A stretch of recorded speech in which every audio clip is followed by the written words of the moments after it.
Tonight's webinar, I think, is going to not only inspire you, but hopefully empower you to live a better quality of life all around. Simply because tonight we're going to really focus on some practical and pragmatic solutions that you can apply in your life on your personal level, your community level, and then global level. So our intention tonight is to discuss some of the major issues going on in the world, as well as, how does that apply to us individually, and then what can you do about it? So again, my name's Nathan Crane. I'm the director and producer of the Search for Sustainability documentary series, and I'm also the visionary behind Unify Fest, which is a 4-day music, health, and sustainability festival happening in Santa Fe in September of 2016. So I hope you'll join us. You can check out unifyfest.com.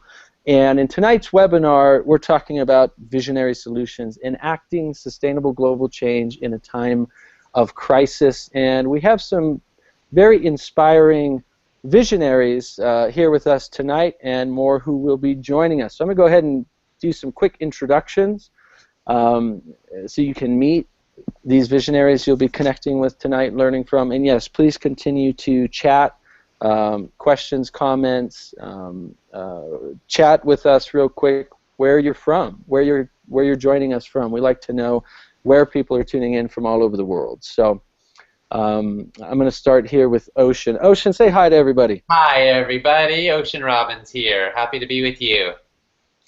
Ocean Robbins is the co-founder and CEO of the 250,000 plus member Food Revolution Network. He's the adjunct professor in Chapman University's Peace Studies Department, and he's co-author with his dad and best-selling author John Robbins of Voices of the Food Revolution. He's spoken in person to more than 200,000 people and facilitated hundreds of gatherings for leaders from 65 plus nations. He is a recipient of many awards, including the Freedom's Flame Award and the National Jefferson Award for Outstanding Public Service. His website is foodrevolution.org. Next up, we have Mr. Paul Wheaton. Paul, say hello. Howdy. Howdy. I made it. I got here. I think it's working okay. Fantastic. Paul Wheaton is the creator and tyrannical ruler of the largest permaculture forum on the internet, Permies.com. He's been crowned the Duke of Permaculture and also referred to as the bad boy of permaculture. Are you really a bad boy, Paul? I'm going to go with yes, just because of my comedy needs. He's released over 300 podcasts on many permaculture topics, ranging from eco-building to frugality to cast iron cookware, and has written tons of articles on these topics at richsoil.com. Paul's an advanced certified master gardener, permaculture design guru, farmer, community leader, and repository of well-researched opinions. His website is permies.com. And Paul and Ocean, welcome. Thank you so much. Today I learned I have to give my assistant a bonus for writing such a glowing bio. Yeah, she did a good job. I like it. And next up we have Stephen Dinan joining us. Stephen, say hello to everybody. Or don't. Hi, Stephen. Can you hear us? I don't think he can hear us because he looks like he's looking at, I don't know what he's seeing. I think he's in Terminator mode. He's looking, just figuring out what to do. He's waiting for the programming to kick in. Well, Nathan, to tell us who Stephen Dinan is. I'm going to introduce Stephen real quick while he joins us on the call. Stephen is the CEO of the Shift Network, which has served over 650,000 people globally. He's a member of the prestigious Transformational Leadership Council and Evolutionary Leaders Group. As a former director of membership and marketing at the Institute of Noetic Sciences, he was the driving force behind the Shift in Action program. He's also the author of Radical Spirit, which is from New World Library, and a forthcoming book, Sacred America, Sacred World. Stephen directed and helped to create the Esalen Institute's Center for Theory and Research, a think tank for leading scholars, researchers, and teachers to explore human potential frontiers. Stephen's website is theshiftnetwork.com. Stephen, can you hear us? I just got the sound on. Sorry that I was delayed by traffic. Good to see you. No problem. Well, I'm glad you're joining us. We're waiting on Marjory, too. When she joins in, I'll introduce her. But the four of us will go ahead and get started.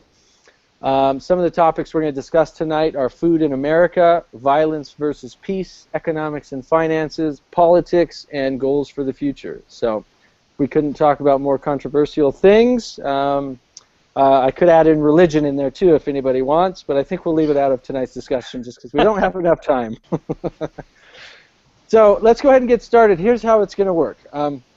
We're going to talk about a topic. I'm going to ask a question. We're going to focus very little on the problems and focus more on the solutions, though we also need to know what's going on, so we are going to talk about some of the challenges.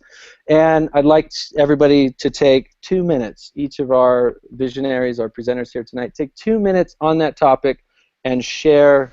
If you go over a little bit, you go 3 minutes, it's fine, don't worry. But a few minutes on each topic. Some of your key insights, your profound wisdom, some of the practical things people can do.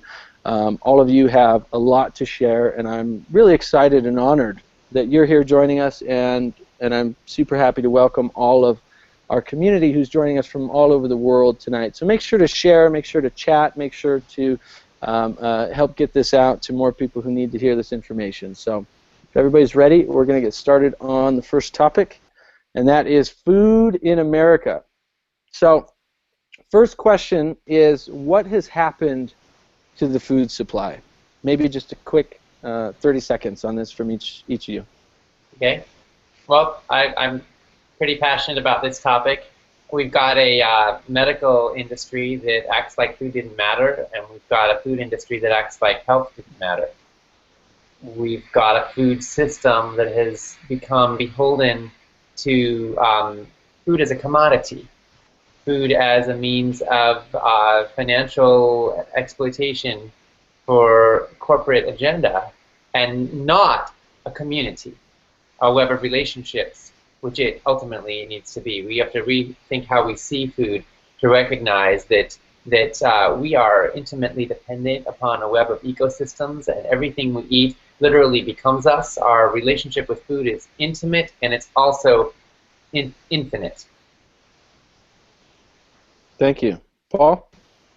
I'm going to say that our food supply has been ever so gently poisoned. I do think that we've got a lot of passion right now for organic food, which is going to be that we've done 90% of the work of removing the toxins that have been errantly put in. Unfortunately, that standard is eroding quickly. I'd really like to see more done in this space to advocate far beyond that, adding nutrition back in. And I kind of feel like I've got a lot of crazy theories in what needs to be done next, and I think polyculture is a big part of the answer. But I also kind of think that a lot of the questions that you've got lined up have to do with politics, and I don't think I'm much of a politician. I don't know very much about that space, but I do believe that rather than having a Boolean for organic, it either is or it isn't, or it either is or is not classified as edible by human beings. The USDA has approved it as food. I think that we need to come up with a spectrum, and one way it would be to measure how good it is. So instead of a Boolean, like it's either is or it isn't, it would be like a number, a real number, 7.3, 19.8, things like that. I think that would be, you mentioned solutions earlier. I would like to just suggest that. I mean, I could speak for 4 hours about how I think we could improve the quality of our food in general, and do it on a massive scale. Yeah, so that's really the second part of the question is what can we do about it? So what's happened to the food supply, and what can we do about it? So Stephen, maybe you can answer both, and then we'll come back around to Ocean. I feel like I'd almost like to give my time to Ocean, or because I feel like this is not my area of general expertise, but I think a lot of the issues around food really boil down to humans evolved for sort of more immediate gratification in the food department, and so we've seen this amplification of immediate gratification over time. It's like sugar it's like your body likes sugar, and so there's a big rush of energy, and so then you get corporations serving that need further and further and competing on that. And so we almost have to train ourselves beyond some of our instincts for short-term gratification and really build in the principles of how to relate to food as for the kind of long-term nourishment and the larger impact on the ecosystem. I've been pretty much a vegetarian since I was 21, largely thanks to Ocean's father's book, Diet for a New America, and there's a certain amount of kind of rewiring that has to happen of like thinking about the larger repercussions of our diet, like on the ecosystems and the larger systems of exploitation, and so there's a lot of education that has to be built in, and also building habits, which has to happen pretty young. And so I feel like we need to do a lot in the training of kids at a pretty young age to begin to think beyond the immediate gratification and the sugar rush and whatever tastes good in the moment to really what's going to nourish them over the long haul. And we have to do that as a culture, and then put some barricades in place for some of the more exploitative aspects of the food industry to take advantage of that, very much like we've had to do with the tobacco industry. Well, I would say, first off, just to clarify a little bit of more precisely the mess we're in, we have a food supply that's saturated in pesticides, hormones, antibiotics, genetically modified organisms, that's exploitive and incredibly cruel to animals, that's unsustainable for our planet, that's depleting our topsoil, that's using up massive amounts of our water in an unsustainable way, and that's contributing and fueling climate change. And it's making us sick in massive quantities. 2/3 of our population in the U.S. is overweight or obese. 1/3 of our kids are expected to get diabetes in their lifetimes. And rates of cancer and heart disease are epidemic. What I think is exciting is that we have radical change happening, precipitated by the severity of the crisis that we face. And in the last 15 years, consumption of sugary sodas has gone down 25%. Consumption of sugary breakfast cereals has gone down 25%. Consumption of organic foods has quadrupled.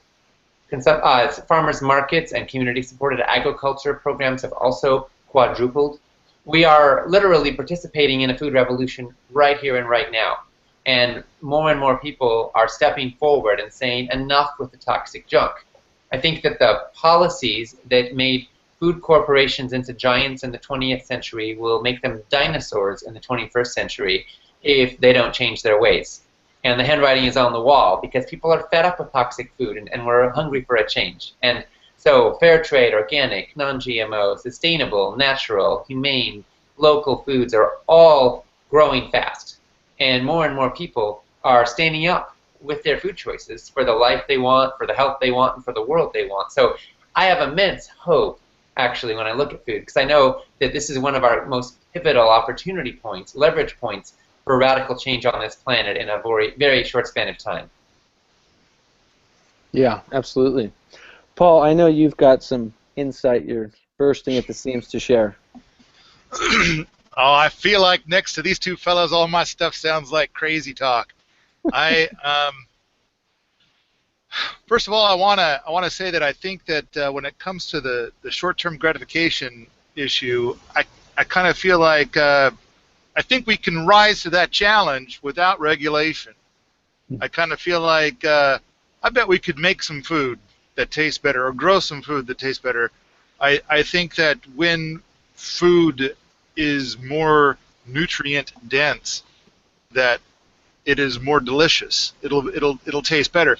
Right now, we're comparing, what folks ought to eat when it comes to like, okay, let's compare cookies, toxic cookies, cookies made with all kinds of pesticides and whatnot, to the fruits and vegetables that are available in the produce section of Whole Foods, where they are bred for their shelf life more than anything else. And the reason why that they get such an amazing shelf life is because bacteria and fungus and other microorganisms look at that and say, that's not food, therefore it does not rot.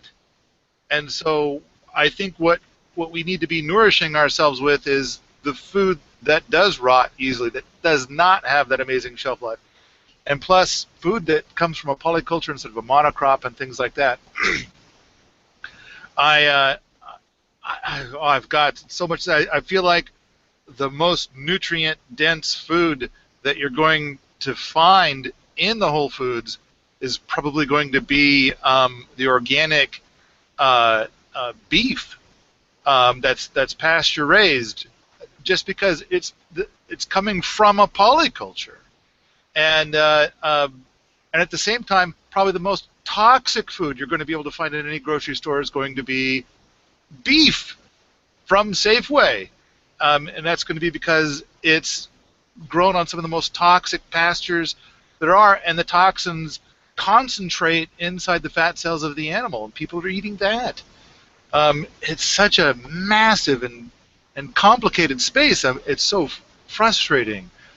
So I'm concerned. I'm freaked out. I'm passionate, and at the same time, with nearly every issue that we're going to talk about today, I believe that the answer is homesteading and permaculture. So it's going to be something like, oh no, they're going to make a big mess, and I don't know. It's kind of like, is it a design to make people sick? It almost seems like it is. I mean, I think all four of us can agree. Yeah, it looks like it is a design to make us sick, because there's people on the other side that have a very expensive solution to that sickness. And by the way, on this topic, on this very topic, if you took away the chem ag subsidy and the organic ag penalty, then the consumer would pay 4 times more at the grocery store for chem ag food than organic. I think that if we're going to talk about a political angle on this, which I think is what we're trying to do today, that would be a lovely place to start. Let's take away the chem ag subsidies and the organic ag penalties. In fact, why not this? Why not reverse the labeling? Rather than having organic people having to prove that it's organic and then justify it and document it, how about if you go and you pick up a can that's not organic of some kind of food, that it spells out why it's not organic? Yeah, I agree. And, you know, one of the things that really made me feel empowered on this last tour that we did around the country filming for our documentary series, and one of the places we got to film was out at Paul Wheaton's laboratories way up in the middle of nowhere in Montana. And one of the things that really inspired me was seeing how many people are actually starting to take back control of their food supply, starting to grow their own food, starting to be more empowered to, even if it's something that's growing herbs in your windowsill so you can make your own medicine, or it's growing lettuce in a little hydroponic thing next to a southeast or south-facing window, or it's you know, having a little tiny garden plot or little permaculture, you know, food forest in your, you know, quarter acre, or getting involved in a community garden or community farm, or supporting your local co-ops, you know, these sorts of things. It inspired me to see how many more people are doing that, and also to find out how easy it can be when you know these kinds of growing principles that Paul's talking about, such as permaculture. I think permaculture and the way of growing food in polycultures and growing food by simulating how nature grows things is the way of the future, and it's the way to solve a lot of these health issues. It's the way to bring nutrients back into the food, back into the soil, build our topsoil. Paul covers a lot of this, obviously, at his website, his forum, permies.com. But, you know, it's like I got bitten by that permaculture bug, as Paul says, in the last few years, and it's amazing how many solutions are there. But at the same time, I think from a practical level, yes, I think if each of us start doing something to get involved in terms of taking back our own food supply, because I believe that when we handed over our power to large corporations to grow and distribute our food to us, we basically said, here, do what you want, poison us if you will for profits. And I know we didn't intend that, But that's what happens when you hand over things to a large corporation where their main focus is profits, right? Now, if we had benevolent people running these corporations that were intending the care and concern and health of the people over profits, it'd be a different story. But they're not, and I don't necessarily think we're going to, we can help them change, but that's a really hard path, and some people are making great headway on that path. I know Ocean and John and Food Revolution Network are making great headway on that path, and at the same time, I think where we, again, take back control of the food supply is simply by learning to grow our own food. Yeah. Well, I mean, it's true, and the interesting thing is there is a certain kind of self-reliance you get from growing food. There's a kind of spiritual and emotional value to growing food. There's even a therapy to growing food. It's cheap. Gardening is cheaper than therapy, and you get tomatoes, right? It can save money even, and it gives you a certainty that what you're eating is grown the way that you want, right? And I'm sorry to say that at most restaurants, even healthy restaurants, if you actually go in there and you went into the kitchen and you looked at the ingredients they're using, you'd probably find a lot of ingredients you would never feed your family, because they don't even have to put ingredient labels on their foods, right? Mm-hmm. And so there's all kinds of things that are in there that you wouldn't probably want to eat. And the sad reality is that the same thing is true about the way food is grown, that there are chemicals used to kill bugs. And there's a reason why, I mean, our apples that we grow in our orchard have more worms than the apples that I can buy even from my local CSA. And partly it's because they're smart about how they grow, but they also use things I probably wouldn't want to use, And so we all have our own choices to make. Obviously, we live in a world where most of us don't have the time or capacity to spend all of our life growing food, so we're interconnected, and we want to just do the best we can. We can't make the perfect into the enemy of the good. But there is a very strong case to be made for growing more of your own food from a self-reliance, emotional, and spiritual satisfaction perspective, and ultimately from a health perspective as well. And I think that it's one of the really hopeful signs today. We had less and less farmers in the United States every year since World War II until the last 4 years. Now that trend has been reversing. We're starting to have more young people taking an interest in farming. The average age of farmers in America is almost 60. But we're starting to have some young people getting involved, and when young people get involved, young people tend to want to grow it more organically. They're more interested in permaculture. There's a tremendous upswell of interest in healthy, natural, real food, living food, regenerative agriculture coming from young people today, and I find that tremendously hopeful. Good. I'll just kind of chime in here. I think it's also for us it's important for us to also think about some of the demographic shifts when we're talking about growing our own food. I mean, I think we're about at the 50% urbanization in the entire world now, 50% living in cities, and there are some things you can do in cities, but by 2050 it's going to be 75%. And so it's really important that I think that we don't polarize against big corporations, because the big corporations are going to be the ones who create a lot of the solutions. It's not all going to be kind of like grassroots things. I'm thinking of a group like Thrive Market, which has just come online. They're doing like Whole Foods kind of products at a discount. They're comping in somebody of low income for a membership club. It's sort of like a Costco online. Really great model. And again, it's a way to democratize access to higher quality and also create the economic ecosystem where more people who do want to go back to being farmers or kind of live closer to the land can have a viable business rather than having to just sell out to be kind of the big mechanized farms. And so I think that there's a role for continuing to shift our dollars towards more and more enlightened companies, and that's actually conscious capitalism has to be part of the solution. So I think that sometimes on more progressive areas we can polarize against corporations as intrinsically problematic, but I think there's actually a way to help evolve the corporate structure and intention and to a higher level, and they can move resources faster than anything else. And so I actually think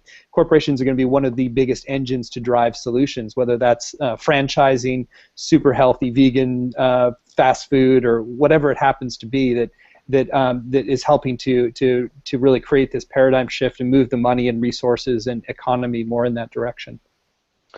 Good. Okay. I know we can talk about food for hours and hours and hours, and I'd love to, but for the sake of time, I want to shift gears to the next topic. And I'm actually going to move these around since Stephen, you kind of helped bridge into one of the topics tonight, which is finances. You know, where we put our money. So I'd like to shift gears to talk a little bit more about economics and finances. And each, again, we'll take a minute or two.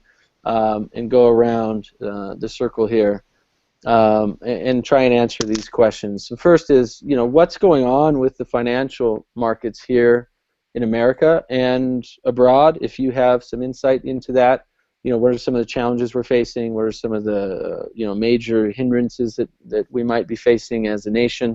And then what are, in your opinion, one or two real long-term solutions for our economic situation, our financial situation?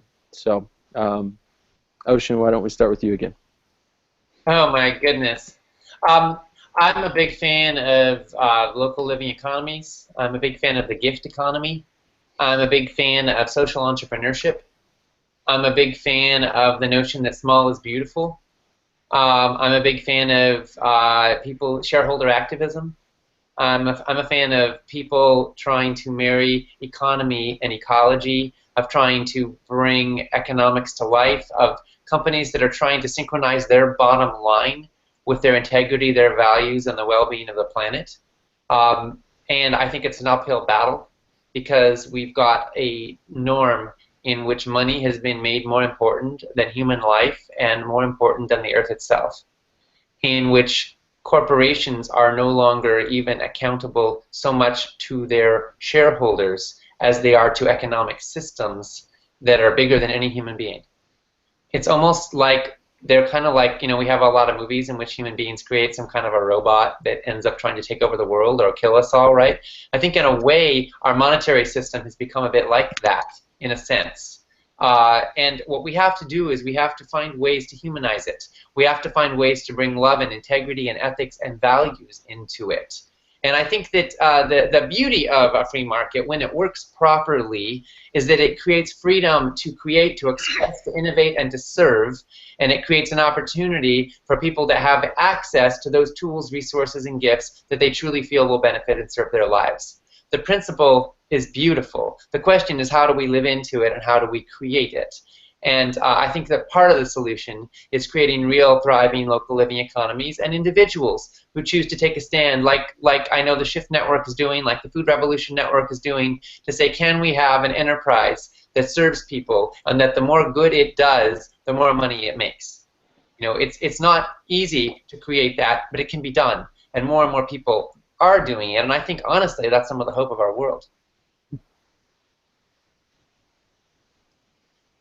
Good. Paul, you want to go next? Okay. I want to agree with something that was said earlier about how I think we need to stop beating up on corporations, because I think that the the wickedness that we see from certain corporations isn't necessarily because they're a corporation. As pointed out, there are many corporations that are doing us a lot of good right now, and there's the potential for more corporations to do good for us. I think it's the regulation of those corporations, or the regulation of our, I want to say food, but we're not talking about food now, that is supposed to be done by the government, and they've been naughty. And it's not that the design of the government is bad, it's that we've got a lot of people in there that are being very naughty, and that's really where we need to focus, is not necessarily on corporations. That's kind of a red herring. I think it needs to be focused on bad guys. So I'm worried that too much of our effort is being put into, like, bring down the corporations, and we need to focus on bad guys. Focus on bad guys being bad. Well, and then, you know, what's going to be our solutions for, you know, not having to. I mean, I'm glad people are fighting that fight against the bad guys, and of course, Nathan, I think you're laughing because a lot of the work that I do is how to build a better world without being angry at bad guys. But I do think that the people that are out there, and it's kind of like what you're talking about, you know, who are the bad guys? All right, now, as far as economics goes and funds, I'm going to say that I'm a powerful advocate of early retirement extreme, and this is talking about retiring when you're 23 years old.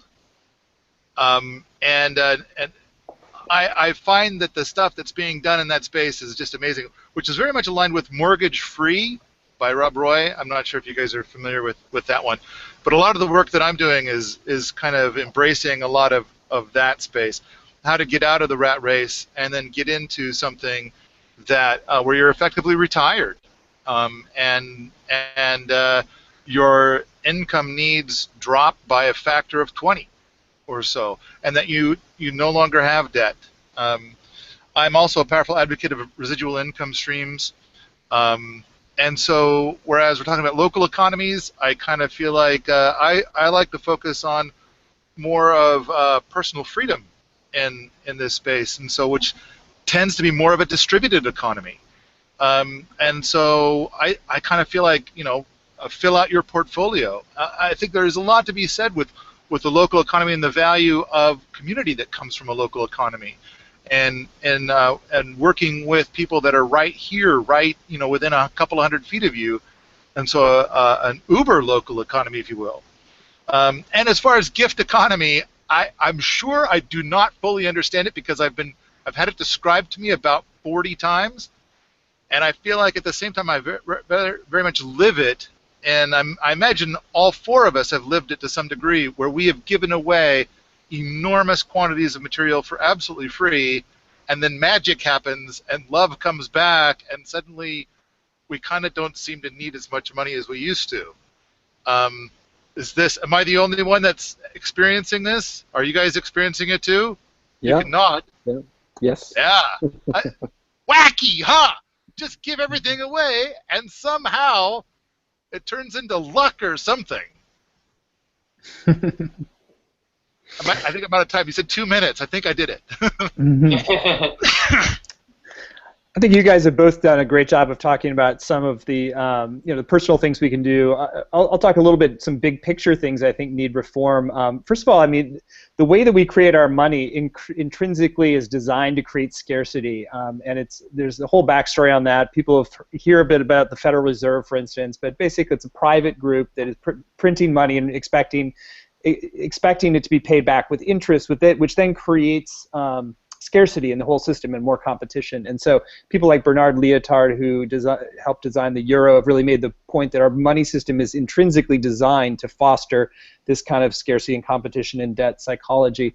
So there's and on the positive side, there's some Bank of North Dakota is probably the most interesting example in our country, is actually a state-owned bank that effectively acts like a mini Federal Reserve to empower businesses and other banks within North Dakota, and it's essentially owned by the state. And so they've really thrived as an economy overall, partially because they've had this reform to the banking system. So there's a movement for basically state-owned banks to begin to move up towards eventually having a Federal Reserve that shifts.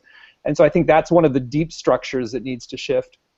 The other thing that's kind of obvious when you look at the larger markets is in the United States, our economy has been hovering, I think, between 18 or 20%, somewhere in that range, of the total economic activity happening in the financial sector. And when economists have looked at that, it should be more like 10%. If you think about the financial sector, it's really to grease the wheels of how we do business with each other, save money, finance things. But the way it's been set up, it's more there's a far more of our net productivity going into different financial market transactions. And so the whole movement to create some sort of transaction fee to slow some of the movement of capital down a bit and have more barriers, because what happens is essentially we have these markets moving around very quickly. They tend to reinforce short-termism in all sorts of different systems of the companies and individuals and retirement plans. And so if you put a little bit of friction in the system, so that slows the flow of money down, it lengthens the time horizon that people can make decisions. And it also means less of the money, of the wealth that's being created is getting siphoned off into just the people who are in the financial sector as well. So that's kind of like, without going into a lot of detail, something I think that is really important. And one thing that I personally am starting to advocate for as a really long-term solution is that we kind of need to go to the next level with corporations, where where there's more of a what I'm calling a conscious ratings tag, so that corporations would be graded on a whole range of scales, which could be sustainability, it can be human rights, or the way they treat their workers. So right now you've got fair trade certification, and you've got green stickers, and Energy Star for appliances. It's a little bit kind of a patchwork thing. But eventually what I see us evolving is a system where you're getting a scorecard on all like maybe 7, 10 different variables, and that each of those can be improved, and that they're on the card at the point of sale, very much like we have a nutritional facts label now, which was a huge revolution for food, but we haven't really had the parallel process for the larger corporate space. And so what that would allow is, right at the point of sale, you could immediately say, oh, I'm not going to buy from this company because it's only got a 7 out of 10 average rating. I'm only going to buy from 8 out of 10. Or mutual funds can do the same thing. And so you basically create a market-driven incentive to keep continuous improvement. Rather than just greenwashing, you actually have to improve. And it's fairly complex to set that up, but I think that's the direction we need to go in, because the more transparent good or bad is made to the end user, the more quickly the market can help to ensure that the people who are doing, or the companies that are doing better, are actually financially rewarded, which then creates huge market feedback loops. Yeah, great ideas, everybody. And I just have a couple things I want to share real quick before we switch gears again. The first is when from my perception, when I look back through history, through the last few hundred years, and then even through the last few thousand years of history that we're able to find of economics and financial systems, back to the Romans, Egyptians, and so forth. What I've come to determine, and I'm sure others have as well, that so far we've been unable to really find, or at least on a mass scale, create a sustainable economic and financial system using some form of money, right? There are probably people or communities or organizations in pockets of the world that do have some kind of sustainable system. But when I say sustainable, I mean that it can continue indefinitely. And right now, all of our financial systems eventually crash, and then we have to start over. It happens again and again and again and again. So far, they've been unsustainable. So obviously there's an issue there that really needs to be addressed, because if we keep doing the same thing and keep trying to solve the same problem with the same answers, we're always going to get the same results, which means a lot of people experiencing unnecessary suffering.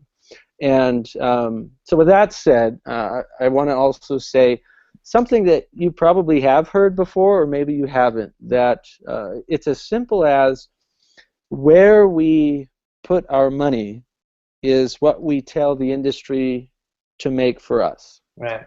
It really comes down to that. It comes down to, if I go to Albertsons and I buy a bunch of conventional produce that's sprayed with pesticides and grown in monocrops and genetically modified, I'm telling the industry, I'm telling the corporations, I'm telling the farmers, give me more of that. That's what I'm paying you for. Versus I'm going to a co-op or locals farmers market or Whole Foods or whatever, or Albertsons, and I'm buying organic and hopefully local produce. I'm telling the industry, make me more of that. So it's supply and demand. And the more people that are making these decisions, the more the industry is going to gear towards that way, which we're seeing on a massive scale. We're seeing Chipotle now banning genetically modified ingredients, and we're seeing large food restaurants, chain food restaurants, incorporating more organics or more local produce, or there's restaurants here in Santa Fe I'm finding all the time that they work with all local farmers and it's all organic, or 70, like they were 10% organic, now they're 70% organic a year later. So that progress is being made because people are telling the industry what they want. Now, the other side of that is, obviously the rebuttal we hear a lot is, well, it's too expensive. But at the same time, if we're not putting our money into those things, then the industry will never change. So even if it means that, you go and buy, spend 10 cents extra on some organic bananas or some organic lettuce, or go to your co-op or your farmer's market and spend, $20 or $50 there, you are literally making a massive shift, because it is each of us that's going into the market and choosing where we spend our money that's telling the industry what we want. And then the last thing I want to share really quick is something I learned when I was filming for our documentary, which was you can find local credit unions that actually support good initiatives, right? I mean, let's say we have our money in these large corporate banks, which is, maybe a Chase or Wells Fargo or whatever, and we don't really know what they're investing into unless we do a little research, and we realize they're using our money to invest into oil, they're using our money to invest into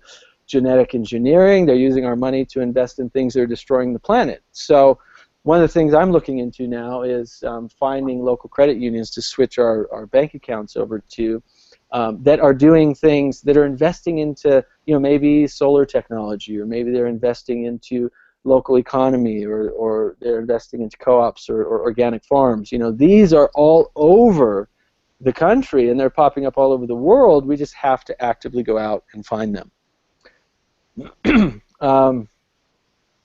So with that said, I want to shift gears. I know this conversation has probably sparked 100 other ideas that we want to share, but I want to keep moving forward because we have a lot more to cover. So shifting gears again, totally different subject, but again, this is all related. It's all interconnected. We understand each of these at a deeper level. We're going to see some cohesion happen amongst our society, which is really what this is all about, what we're talking about here. And so the next subject is violence versus peace. And the question I have for each of you is, why do you think, or why do you perceive people are turning to violence? Where do you think that fear is coming from, and what can we do about it to help us live, more peaceful with each other rather than living in fear and violence? Yeah, that's the big question, isn't it? Yeah, and you have two minutes. Well, there's a lot of levels. I'll say a little bit. I mean, so we do a summer of peace every year, and we have many different levels from the inner to the international, and I think we really want to address all of them. It's like there is the aspect of really cultivating peace within ourselves, a lot of spiritual practices. There's things from places like heart math that are more about really syncing our heart with our brain. There's elements that have to do with clearing out our personal trauma and history of violence, as well as within systems. There's learning better patterns of how to navigate conflict and communication skills, social emotional learning. There's more and more people are trying to build that now into the curriculum for kids growing up. I think the truth is that it's really in the last couple decades that we've started to get very sophisticated about how do we actually prepare people to be peaceful human beings on a large scale. I mean, certainly there's pockets of culture all over the world that have done it, but I'm saying more in modern Western culture. We haven't been very good at it, and we do have a culture that there's a lot of sensationalizing of violence, and we have quite violent sports like football, and we start taking on military endeavors as a sort of a game that we're sort of like proving our mettle. And so there's a lot of shifting that has to happen on many different levels, because peace in many ways is an outgrowth of health on all. It's like a systemic health, from personal to relational to community to world, and so you don't really get health unless all of those systems are working well together. I even think, like to break connected in the earlier discussion, I think that when we're eating food that's been created in factory farms, we're taking an energetic of violence into our system. That there's oppression that's entering our cells that actually, I think that the level of meat eating and factory farming in the U.S. contributes to a propensity towards violence. So there's a lot of different layers of things that need to shift. I think it's important for all of us to make a commitment to be an agent of peace or an ambassador of peace, and to really cultivate peace practices, and one of the most important things is to go and find the places of incompletion in our own communities, and also to build bridges across divides. Like recently, just the level of polarization we're having with Islam is sort of. I've been thinking a lot more about, like, how do we create more bridges with Islam? I've been making more Kiva loans to entrepreneurs in Islamic countries. I've done like 20 Kiva loans. So it's like empowering entrepreneurs, or dialogues with people, and looking at how do we, we're going to do an Iran trip next October, and we're gathering a group to go to Iran of thought leaders, because we're like, we want to like get out of this psychology of demonizing whoever the opposition is. And so each of us has to kind of think through, it's like, where is that polarization happening, and how do we act as sort of a personal emissary or bridge across that divide, and then also heal some of the wounds in our communities and families that tend to be what flare up eventually into violence. Yeah. Well, there's an old saying, if you want peace, work for justice. Mm-hmm. And there's some interesting dynamic where, I mean, I think everybody wants peace. Everyone I've ever met wants peace. I mean, they want, when there have been surveys done around the world of what people most want, they always pretty much vision their ideal world. It's like there's birds chirping and the kids can go out and play and they have enough good food to eat. I mean, human needs are pretty basic and pretty simple. But what happens is that when we live in a world where people don't have their basic needs met, or they feel exploited or afraid for their lives, then a lot of times there's a sense that peace is complicity. It's acceptance of a status quo that people find intolerable. And then it becomes noble. It becomes dignified to fight, to stand up, to oppose injustice, right? Which is, so that we have this deep archetype in our culture of longing for peace and wanting harmony and wellness and ease between people. But we also have another archetype, which is that we stand up to injustice, that we fight for what's right, that we're willing to take a stand and sacrifice personally for the greater well-being. And so I think these are kind of opposing forces in our times. And within each of us, I think there's a longing for a just peace, ultimately. A peace that preserves and builds on something that's solid, that we want to build on, right? But a desire to tear down that which is toxic and violent and destructive. And I think these streams run through all of us. So I'm interested myself in how I can build a more peaceful world, starting from the ground up by letting the foundations of that world be solid and be built on something real. In the food world, you know, I personally don't want to make peace with toxic food. I want to change it. And I'd like to inspire and galvanize transformation, right? But I do believe that every human being, even all the employees of the mega food corporations, you know, they feed their kids, they want to live, they want to love, and they deserve our respect just like every life does. So I'm interested in how I can stand for peace in a way that's fierce and piercing, as Dr. Martin Luther King said, where we hate the sin, but we love the sinner, right? And how do we stand in that? How do we, I guess one other quote from him I'll just share because it moved me so much, is you have no moral authority with those who can feel your underlying contempt.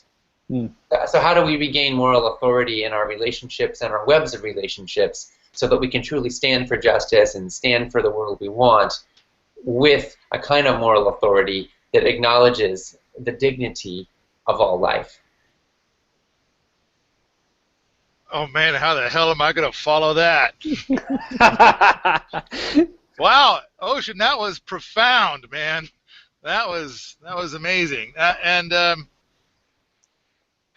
I think that the one ingredient that's missing out of that, if we're going to talk about stuff going on at a global level, is that yes, all these people all over the world are seeking justice, and it turns out that we're the dirty dog.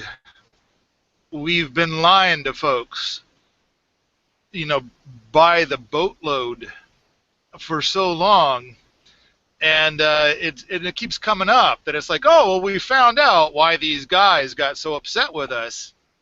It's because we lied to them. And then we said, no, we didn't. So I think that the violence and the hatred that we've got coming at us right now, I think our diplomats have earned it on our behalf. And I'm trying to like limit my vocabulary for a moment here. Until we own our shit, I don't think we're going to see a whole lot of progress, and I'm very worried and nervous, and the future looks uncertain, and it kind of looks a little spooky in this space. But taking it back to something a little bit simpler, one of the things that was mentioned was conflict resolution, and I kind of built a rather significant career on that long before getting bitten by the permaculture bug. And my philosophy was an odd one, just like all of my life has a bit of being an odd duck. I believed all conflict was rooted in a difference of knowledge set. If each of us can convey to the others whom we might have a future conflict with all the little bits and bobs that make up our knowledge set, and they can do the same for us, eventually you get to the point where there's no conflict.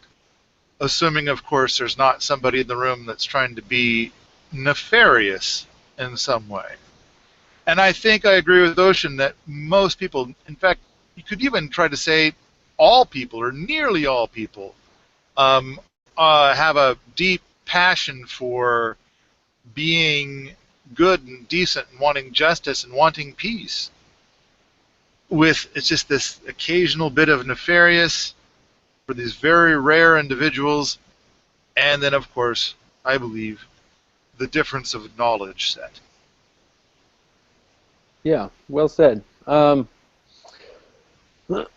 just want to mention, I was reading a comment from D in the chat box, and he or she, they said, quote from the Bible that said, love thyself as, or love thy neighbor as thyself. And, you know, it's really such an important, simple kind of baseline foundation, yet I think where, you know, from my perception, where we've kind of gotten lost along this path of peace and entered into multiple paths of, you know, self-destruction in a lot of countries, is that we don't know how to love ourselves.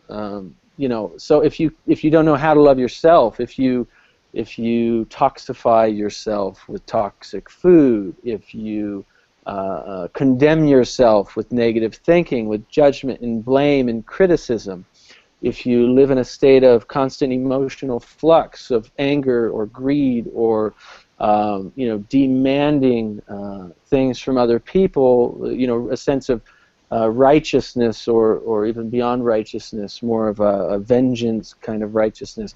You know, if we are condemning ourselves in this way, if we're treating ourselves this way, then how do we expect ourselves to be able to treat anybody else any different?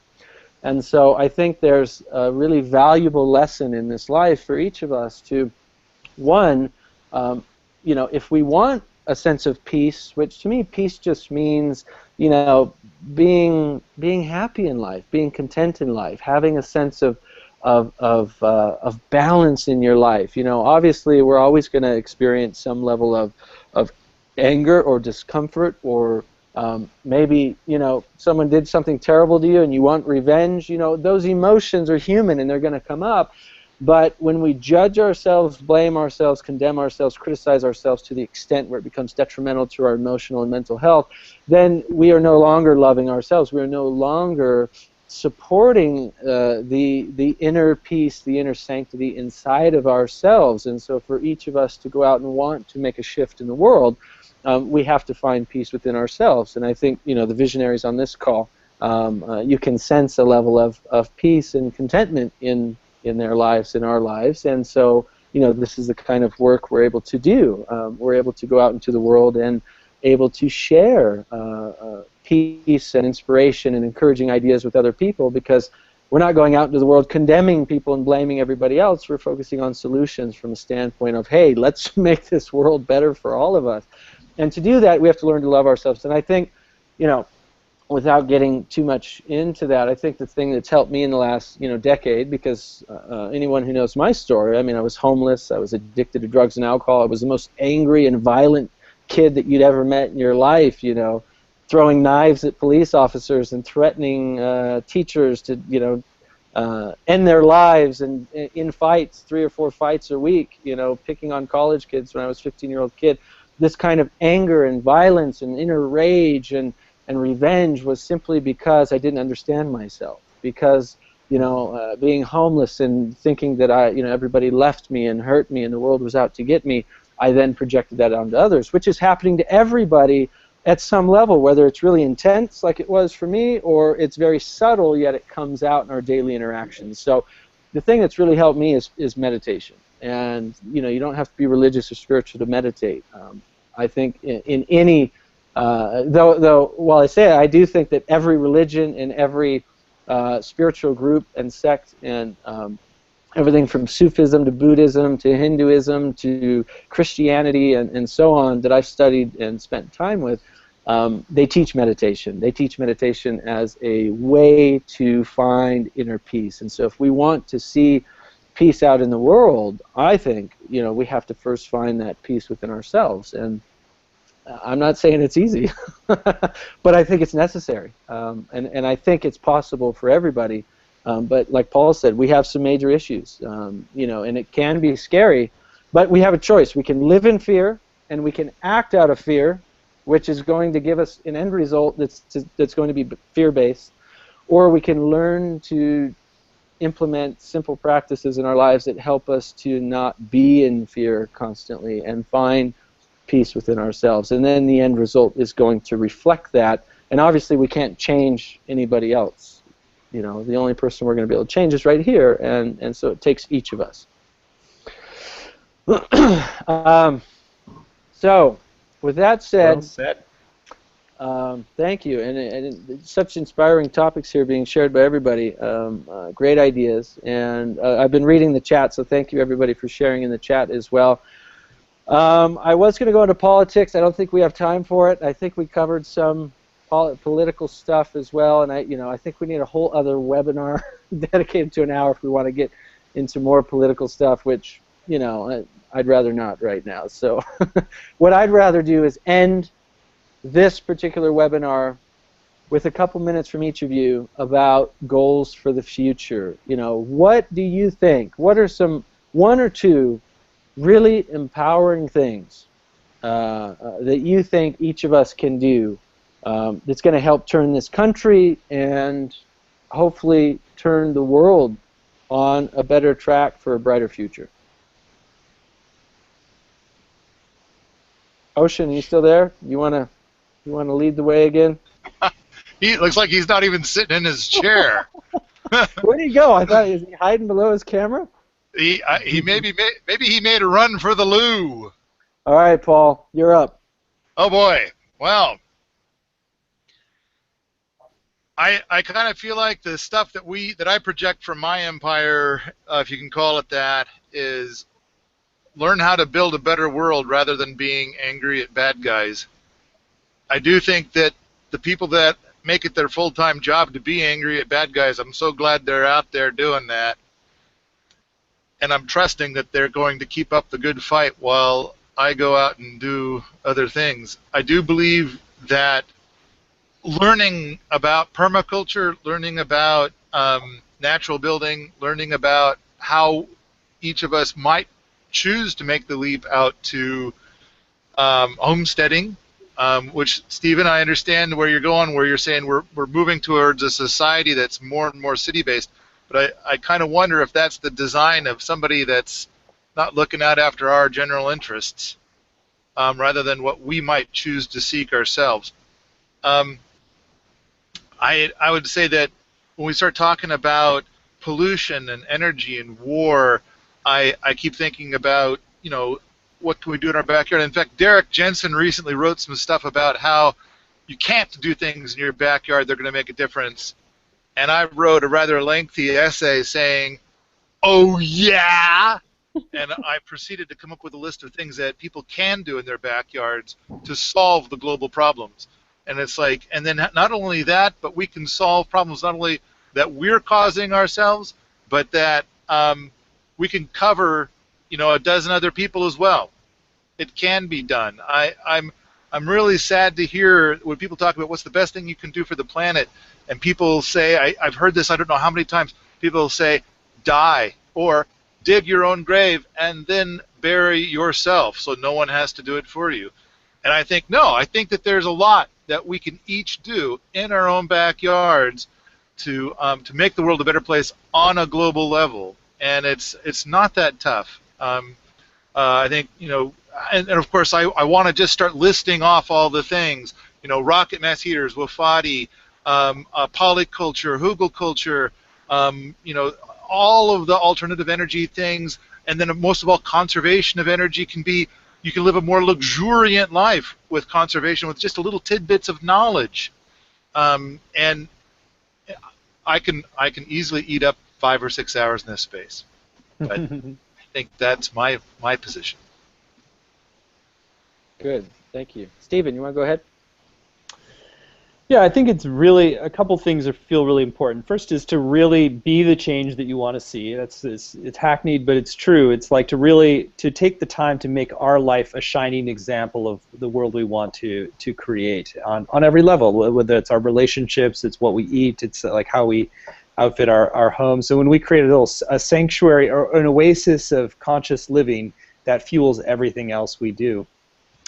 I also think it's really important to be able to whether through meditative practices or journaling, or to begin to open a channel to kind of a higher guidance from the higher echelon of ourselves, so that we get really clear what is our unique contribution, our soul's mission, if you will.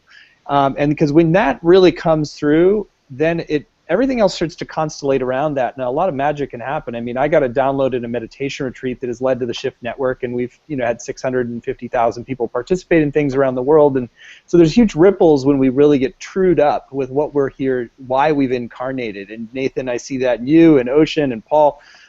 And so we each have kind of a unique piece of the puzzle, and it's going to have a little bit different quality to it. But then the more we can really get that, and then to design, like, how can that become sustainable in itself? That it's like it works on a business level, it works financially, it works in terms of amount of energy and time we put into it. Because then we're having like this bigger impact that amplifies, because we're building our unique mission and contribution, and then knowing exactly how to engage with others. So that gets us out of a sense of overwhelm, and there's just like too much. And the final thing that I've really found useful, I mean, there's obviously tons of different things, is to really exercise our rights as democratic citizens. I've been to D.C. Twice in the last year to lobby for a different piece, one on the Iran nuclear deal, and once for the Atrocities Prevention Board, to actually go to the Senators and Representatives office. The group called Friends Committee on National Legislation trains people in. You do it in large groups.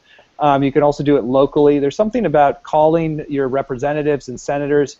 A lot of the decisions that are made, it takes a lot of like bumping in the right direction. And so the senators and representatives, they're getting a log every day of how many pro and con they're getting on every issue, whether that's refugees or if it's a GMO bill. And so if you just build it into your daily habit of like, get all of your senators, representatives, get their numbers in your speed dial, do it on the way to work, just call and say, hey, I'm really supporting this for this reason. And it's like that starts to just bump our democracy in the right direction, probably more so than marches or protests, because it's like they're actually the ones who, small decisions at the top of legislation can actually have a huge impact. So if we build that into our practice, I think it can have a big impact on the world. Good. Well said. Definitely. Ocean, did you hear the question? I saw you I away did. for a little bit. I'll have to step out after this answer, but can you repeat it? I'm so sorry. I had to step away for a second. Just a minute or two on what you think are some of the most empowering things people can do right now to create a brighter future. Oh my goodness. I think there are more than 7.5 billion parts to play in the transformation of our world. We've all got a niche, we've all got gifts, we've all got a role to play. So the most powerful thing I think you can do is what is yours to do. The most powerful step you can take is the next step, starting from where you are and stepping into what's possible and what's yours to contribute. I think we can challenge the lie that we are isolated consumers who are somehow separate from each other, and recognize that we are intimately connected.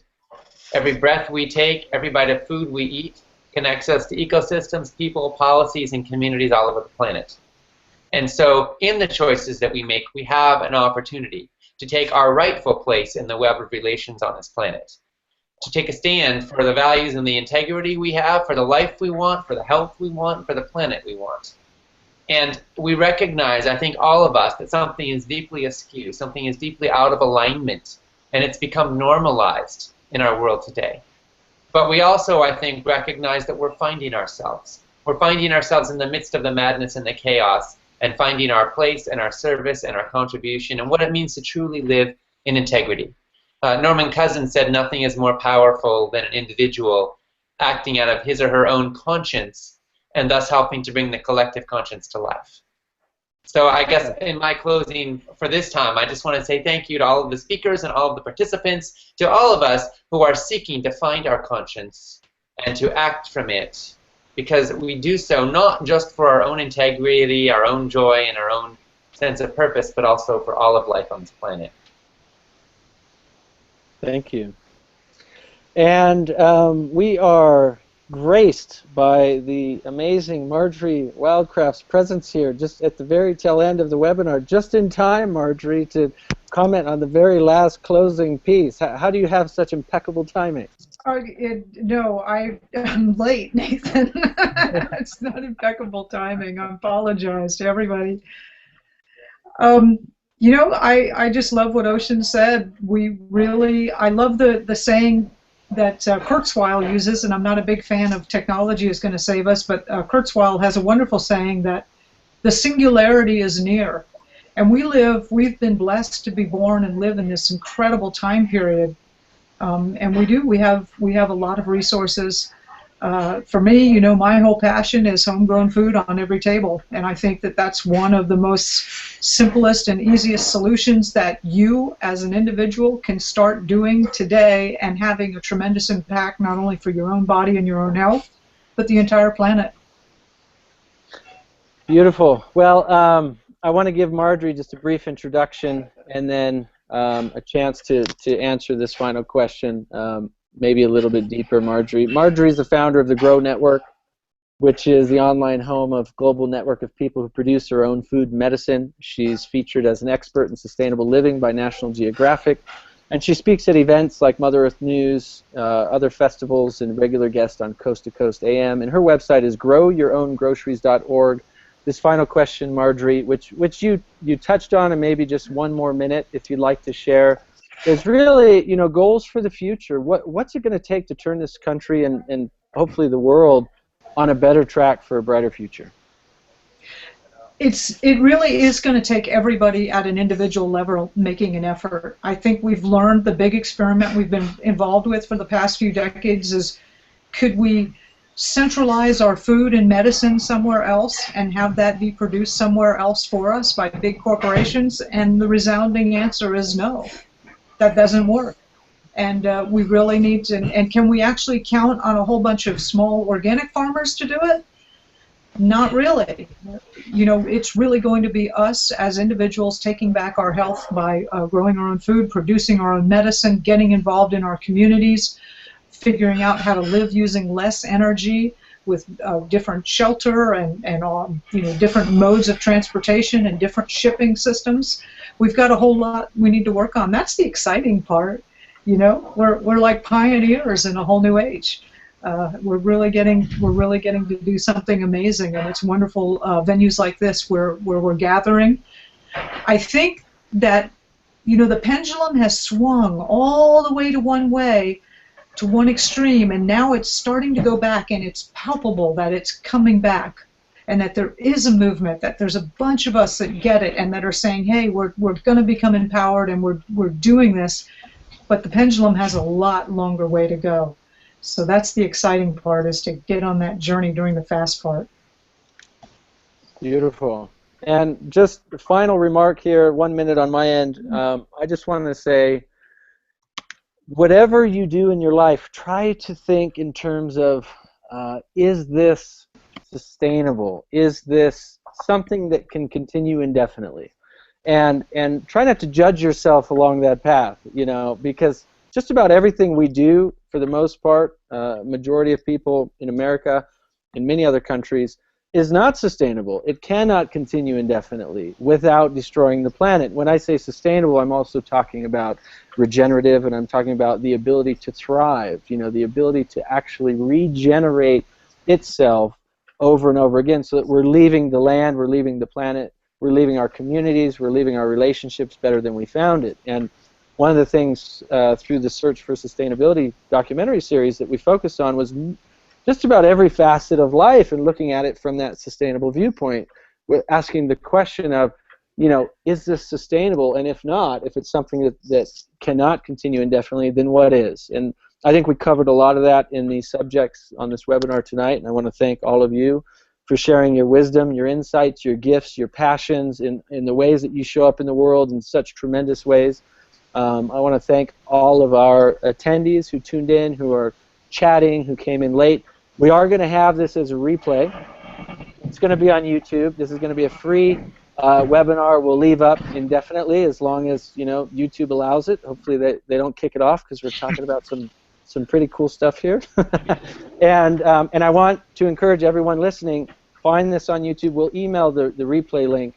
I know it went out late to a lot of you. We'll email the replay link, and I want you to share it. Share it on Facebook, Twitter, share it with friends and family. I think the more gatherings we can have like this, these real dynamic kind of wisdom-sharing gatherings where we're talking about the solutions that need to happen, and then we're going out and implementing these solutions in our daily lives. It's like I'm looking at now every little thing I can do that's going to make a difference for the betterment of my family's life and for the betterment of the planet. And I'll tell you what, where I'm at now and where I see I need to go, there's a huge gap, and I think it's true for probably a lot of us.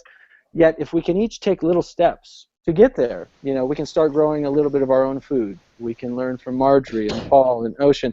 We can start learning practices of peace and inner balance and inner sanctity within ourselves, and making changes on a global level in politics and local economies, learning from the Shift Network, learning from Stephen. And we can connect with our local community, and we can get involved in local co-ops, and we each start taking little steps. We are going to make a shift. We are going to make a huge impact on the planet. But as Marjory said, and I think everybody said here tonight, it is up to each of us individually. So you are powerful with your choices and your actions, and I want you to feel empowered to go out and actually do something meaningful on the planet, because it does make a difference, and it is acknowledged. We acknowledge you for doing that. And so with that, I just want to share everybody's website again, because these are websites, if you don't know of, definitely go and check out. Marjory's website is growyourowngroceries.org. We'll email these out to everybody as well, because they have great blogs, they have great articles, they have great newsletters. Join their newsletters. Join their events. Ocean Robbins is foodrevolution.org. Paul Wheaton is permies.com and richsoil.com. And Stevens is theshiftnetwork.com. And everybody here, and we're still talking with Marjory, is confirmed as a keynote presenter at Unify Fest in September, Santa Fe, 2016. So check out unifyfest.com. Make sure you're there, because we're going to teach this stuff, hands-on, practical stuff. We're doing a festival that's actually about leaving the land better than we found it, connecting, having amazing, basically I'm calling it an amazing party with a sustainable purpose. There's music, there's awesome food, there's great presenters, there's hands-on workshops, there's permaculture, biodynamics, you name it, it's going to be off the charts, thousands of people. Join us at Unify Fest. Check out all of our presenters' websites, and again, share this video with everybody you know. So thank you all so much. Thank you everybody for tuning in, and have a wonderful rest of your day, night, weekend, week, wherever you are in the world. Thank you so much, Nathan, and thank you all of you as well. Thank you, Nathan, and everyone. Take care. Bye. Adios.